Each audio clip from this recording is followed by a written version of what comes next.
Sports Card Radio. Man, you disappointed me on Thanksgiving. Let me just explain this. Huge fan of Sports Card Radio. Normally, if they drop a video, it's like the first video I want to go watch, and I watch it twice. I listen to it first 2x, and then I go back and listen to it at regular speed. Yesterday's video hit on Thanksgiving Day, and everything's going crazy. It's busy, and I stepped aside from everything going on, grabbed my little plate of turkey and some stuffing, and pulled up Sports Card Radio on my phone. And I sat there and was like, man, these guys are going to grill sports card influencers. Who are they going after? And man, I was disappointed. I was very disappointed. I don't know if you guys were as disappointed. I'm going to go over that, and I'll share with you why my disappointment.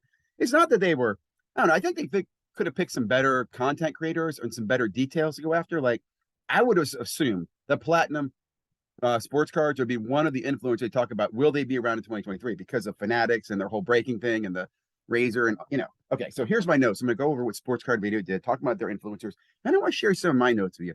Here's my thought, guys. If you didn't watch my channel yet, please do. Subscribe, all that stuff. I watch and know, well, you'll see what I'm talking about. Jeff was their first person they talked about as far as an influencer. And I guess they were kind of alluded, will they be around? Well, first of all, every one of these influencers they talk about, there's not one of them that would not be around next week, next year. There's no reason for them not to leave.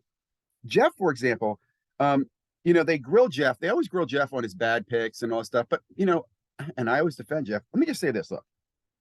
Jeff had a failed NFT project. Yeah, he did. But he actually refunded it. Okay, he gave people back their money. How many people did not get a refund from their NFT projects that failed last year? How many people had an NFT project running that they still think is going to be a success? Lucas Tigers Bronze. So I got to say that, Jeff learned from that. Also, he's moved a little bit. Let's be honest, right? His content has moved. He's tried to do the cards on the table thing. Some of the conversations are good. He's opened up some stuff to us, shared, collections that nobody's seen before. I'd also say this real quickly. Jeff's still been responsible for no scams. Like, there's no scam that Jeff's been involved in. You talk about, Ken Golden and how he stole money from people by not paying out redemptions back in the 1990s. That's a scam. Okay, Jeff Wilson still has no scams in his history. His biggest fault is that he's naive, he's ignorant, and he's maybe a little dangerous, like a bull in a china shop, right? But for the most part, I think he's done more good than bad for the hobby. And I'll leave it at that. Oh, real quickly on Jeff Wilson, I want to point out, I know you guys grill him on his data tool, but let's just point out, it was just a data tool, okay? That's what it was. It just gave you comp deals because people were looking at comps. Now, all the pieces that have come, all the charting, so that has definitely grown. But I want to comment that it was Card Ladder, who I think, I won't say invented, but they're the ones who championed the market cap, which is the biggest scam in sports card investing. There is no market cap on cards, idiots. God, I love P. Ryan talk about this, and I'm sorry to be angry about that, but the market cap on sports cards, actually, in my opinion, should get a class action lawsuit. Because it's misleading. It's absolutely misleading. It's dishonest. It's wrong. There's no market cap on a damn sports card, idiots. Sorry. Okay. Next one they go after is Mojo. Now, I'm not a big fan of Mojo Sports. I don't like his content. It bores me. He is like a young kid, and it's immature, but it's not for me. At the same time, I've seen him do nothing bad. I mean, he had the autograph issue back years ago, and I'm glad you guys brought it to our attention. I think he probably is glad you brought it to his attention because now he has to act with a higher level in the hobby because he strikes again. You got to assume. Now, again, I'll say this. If there's another strike on the man, let us know. But he hasn't done anything wrong. My biggest complaint about Mojo, and if you're listening, Mojo, you do a lot of sponsorships of Panini, and it doesn't seem to be clear with me on what Panini's paying for and what you're paying for. Like, you get up there, I bought $10,000. Is that another one of the Panini paying you, or is that, whatnot? I just, you don't do a good job of making it clear for me who sponsors you and how they do, but that's you, boo. Do what you want to do. The next one, great curator, okay? Probably of the list here, not the biggest one, but probably the one that it does the most mistakes, I would say. I don't think he deliberately does it. I just don't think he understands what he's doing, okay? Let me just go into this, okay? He wants to be, he does want to be Ken Golden and these guys because he wants to be rich on cards and he wants attention. He's dying for attention. I mean, the guy paid someone to make a video for him. He's so insecure. I feel bad for him. I really do. And I don't want to be mean to him. I actually want to bring him into the hobby and help him because I think he can help other people, right? It's how he acts that bothers me. He blocks everybody. Like, he sits there and goes, I don't like you, block you. I don't like you, block you. Like, if you have a differing opinion, if you just accidentally typed in, I really like you and I really don't like you, if you accidentally did that, he's going to block you. He blocks everything. And that's, again, goes back to his extreme insecurity, man. And that's something you guys could point out. I mean, this guy just needs someone to hug him. The Star Wars cards, look, he clearly loves Star Wars. I still laugh at it, but hey, he loves Star Wars. By the way, he's a divorce lawyer. divorce lawyer. Interesting. A lot of lawyers in sports cards. And those are the most honest trade in the entire world, right? Lawyers are like #1 when it comes to honest and credibility. And fuck. Okay. Next one, card collector 2. Let me just say this. I don't know why you guys even bring him up. What did he do? Oh, he posed as a PSA greater bar suburb. Okay, great. So what? Let me just say this. I don't care if it's his money or his mom and dad's money, but when that stuff hit the fan, he took money and covered his customers. Dude, I think we should be commending that move more than anything. He's not a perfect person. No one's perfect in this hobby. But guys, leave card collector 2 unless you got some good dirt on him. Seriously, I mean, he's also great with kids. Okay, maybe it's part of his play. Maybe there's a video in the back. He's beating the hell out of kids and makes them come on camera and do it again. I don't know. But he seems to be really great with kids. I love his momentum. And I'll also say this, he's smart enough that when he bought his store and started a few years ago, he bought an existing store with allocations. Most of these guys who have local card stores they've created in the last few years have no allocation. They can't spell allocation. So again, I give Card Collector 2 a lot of credit. I think what we have here is a case of envy. He looks very young, and you're kind of like, oh man, I wish you could be like him. Oh, damn it, he's just got.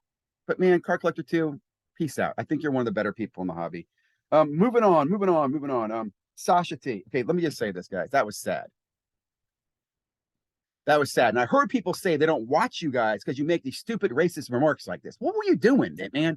I think to myself, watching you two guys, I realized that you're clearly younger than me, probably a generation younger than me. And you grew up after the 9/11 event where there was a lot of hate and racism in the country directed towards Muslims and Arabs and people who looked like, I don't know. You know what I'm saying? And I think that's the reflection of what you're doing. And I think it's horrible. You lose credibility when you do that, guys. You really do. And again, I'll just say this. I know you don't give a shit about credibility. You're not here to be a hobby watchdog. We'll get to that in a few moments. I just say that bothered me. Let me just talk about Sasha T. One thing I like about Sasha T is he pivoted. When things in the hobby change, he changed as well. He took a beating on that $500,000 card. He stand up like a man and still out there playing. Okay, he also does some phenomenal interviews. I know they're sponsored by whatnot, but I've learned some great stuff listening to his in-depth hour and a half conversations with some people in the hobby. So I appreciate that. Sasha T, I appreciate you, man. And that's uncalled for. And Sports Card Radio, you can do better than that. Groot, Sandy, stop it. Okay, I'm not going to edit that out. Okay, next one I'm going to talk about here is card porn. And I'm going to summarize this as card porn. Okay, card porn, I want to point out, I'm going to do a separate video on this. First of all, card porn. Who are you? Why are you anonymous? That's the question I don't think everybody should ask. Like, why is the hobby watchdog, declared hobby watchdog, anonymous? Are you fucking Batman? Do you think you need to be because the Joker and his guys are out there to beat your ass? Dude, I've been a self-declared watchdog right here, this ugly face. My name's public. I use ZiggyNo for 2+ years. I don't care. And I mean that. I've declared myself a watchdog. That's what I do. I don't partner with anybody. Well, I have a few things I want to help people out with, but I'm not, I don't, card porn, why are you anonymous? I also want to point out, guys, when you look at card porn, they originally started as a glam video. One of those videos just showed you hot hits, hot takes, hot things. And that's what got their momentum. It wasn't until they started dabbing in some negativity that they became card porn, the watchdog. It wasn't until they posted watchdog on their Instagram that they became a watchdog, right? There's a lot of people out there who seem to be watchdogs, but they're not. Sports Card Radio is not a watchdog. They've told you before, they're not a watchdog. They enjoy the hobby. They're sharing their knowledge. They don't give a shit about investors or flippers or, they enjoy the hobby. I appreciate that. That's who they are. That's why when I look and I hear what they're saying, look, they can do whatever the hell they want to because they're not, they're not someone for my kids look up to and go, listen to what Sports Card Radio have. They are what's the word I'm looking for? A mentor in the hobby. No, they're not. I'm happy to do that. Other people, I'll tell you, who are not watchdogs, because I'm Carlos, not a watchdog. I love how he'll tell you that too. I want to see blood in the street. I enjoy watching the drama. Another great example. So card porn's not a watchdog. In fact, I will say, the more I've watched, the more I do think card porn is connected to a collector's universe. The reason I say that, guys, I brought a lot of attention to collector's universe. I think Hannah is a very shady character who plays this ignorance. I'm not, I wasn't born in the U.S. story where she knows exactly what she's doing when she manipulates people in her videos. Chris McGill, Josh Johnson, two of the shadiest people in the hobby. Let me just let you think about this. If you've watched this far without me saying anything angry, Chris McGill was part of Bench Clear Media. Bench Clear Media, you've probably heard of, Chasing Cardboard, Ty, Mike, the whole Hobby Palooza group. Have you ever seen Chris or anybody from Bench Clear collaborate, talk about each other, do anything together? Just let that just think about that. Like that means there's something there so big that they don't acknowledge the other exists. Like kind of like how, Chris doesn't want to acknowledge I exist, but I acknowledge he exists. Chris creates that, right? Chris's coaching tree is a coaching tree of destruction. Anyway, I don't want to go too far on that. I believe that card point is part of that coaching tree. I believe it's part of the card ladder group. It's part of the collectors universe group. They don't put the microphone or the microscope or the light on the right places. They're very selective what they do. At the national, when they did the break with Christina, that's when I knew there's something on. I'll also say I've heard Chris McGill on Clubhouses say many times he knows who Card Ladder is. So I don't know if he's bluffing, he's just full of crap, or I think he really knows who they are. So I'll leave it at that. I am going to do a follow-up video on watchdogs and card porn and so forth, but I want to just kind of give you my thoughts on these 6 influencers and where they're going to be. My questions on people, will they be around, or really those smaller channels, right? If you have 4,000 or 5,000 subscribers, it's a free revenue stream. I don't care if you're getting $10 a month or $100 a month. They're not going to turn it off. They're going to continue to do something or post something, or maybe they'll change their content altogether. Like my favorite guy, Sports Card Invest, who used to be a video gamer. Anyway, we'll leave it at that. I hope you didn't pick that up watching this video.